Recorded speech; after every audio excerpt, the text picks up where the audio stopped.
भारतीयों से जुड़ी बड़ी खबर है। मीडिया रिपोर्ट्स के मुताबिक काबुल एयरपोर्ट के पास से तालिबान भारतीयों समेत जिन 150 लोगों को अपने साथ ले गया था, उन्हें छोड़ दिया गया है। इन लोगों में शामिल भारतीयों की अब काबुल एयरपोर्ट से जल्द वतन वापसी की उम्मीद है।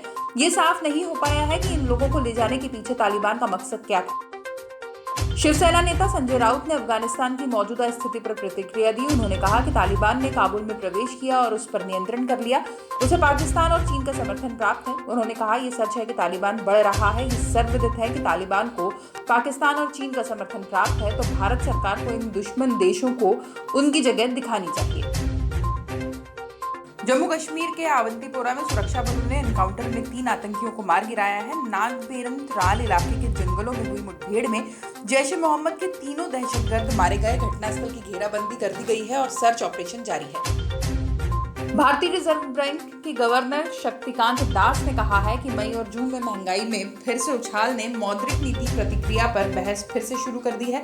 दास ने कहा कि मौद्रिक नीति समिति की पिछली बैठक के कार्यवृत्त से पता चलता है कि भारतीय रिजर्व बैंक का दृष्टिकोण मौद्रिक नीति के संचालन में सभी पहलुओं पर सावधानी पूर्वक मार्गदर्शन से मजबूत हुआ है और रिकवरी के शिखर के लिए एक महत्वपूर्ण सूत्रधार रहा है, जो देश वर्तमान समय में देख रहा है।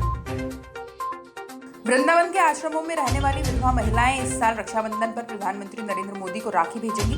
पिछले साल कुछ महिलाएं राखी बांधने के लिए प्रधानमंत्री आवास भी गई थी। इस बार कोरोना की वजह से प्रधानमंत्री को अपने हाथों से राखी नहीं बांध पाएंगी, इसलिए शनिवार को उनकी बनाई राखियां प्रधानमंत्री कार्यालय भेजी जाएंगी।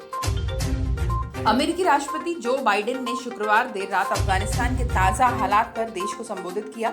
ये 4 दिन में उनका दूसरा संबोधन था। इस दौरान बाइडेन ने कहा कि इस वक्त दुनिया के सामने बड़ा संकट खड़ा है। हम जुलाई से अब तक 18,000 से ज्यादा और 14 अगस्त के बाद से अब तक 13,000 लोगों को काबुल से निकाल चुके हैं। ये इतिहास का सबसे मुश्किल और बड़ा एयरलिफ्ट ऑपरेशन है। देश में शुक्रवार को 34,288 कोरोना केस मिले और 36,248 लोग ठीक हुए। इस दौरान 376 मरीजों की मौत हुई। 11 दिन बाद मरने वालों की संख्या इतनी कम आई है, अब तक 4,33,000 से ज्यादा लोगों की जान जा चुकी है। राजधानी दिल्ली में बीते दिन 57 नए केस मिले। 12 दिनों के बाद ये संख्या इतनी अधिक है। यहाँ अब तक 14,37,000 लोग संक्रमित हो चुके हैं। दुनिया भर में कोरोना वायरस के मामले बढ़कर 21 करोड़ से ज्यादा हो गए हैं और इस महामारी से मरने वालों की संख्या बढ़कर 44 लाख से ज्यादा हो चुकी है। वहीं कुल 4 अरब से ज्यादा लोगों को वैक्सीन लगाई जा चुकी है। जॉन हॉपकिंस यूनिवर्सिटी ने इन आंकड़ों को साझा किया है।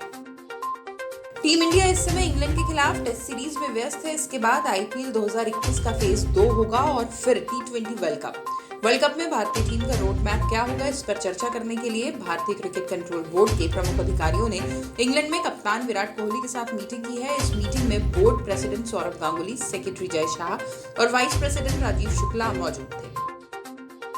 देश में मानसून एक बार फिर मेहरबान दिखाई दे रहा है। दिल्ली में लंबे इंतजार के बाद बारिश ने फिर से राहत पहुंचाई है, लेकिन इसके चलते कई जगहों पर जलभराव होने से परेशानी भी खड़ी हो गई है। वहीं शनिवार को पश्चिमी मध्य प्रदेश, गुजरात, राजस्थान, हिमाचल प्रदेश, उत्तराखंड, उत्तर प्रदेश, बिहार और केंद्र शासित दिल्ली में तेज बारिश का अनुमान है।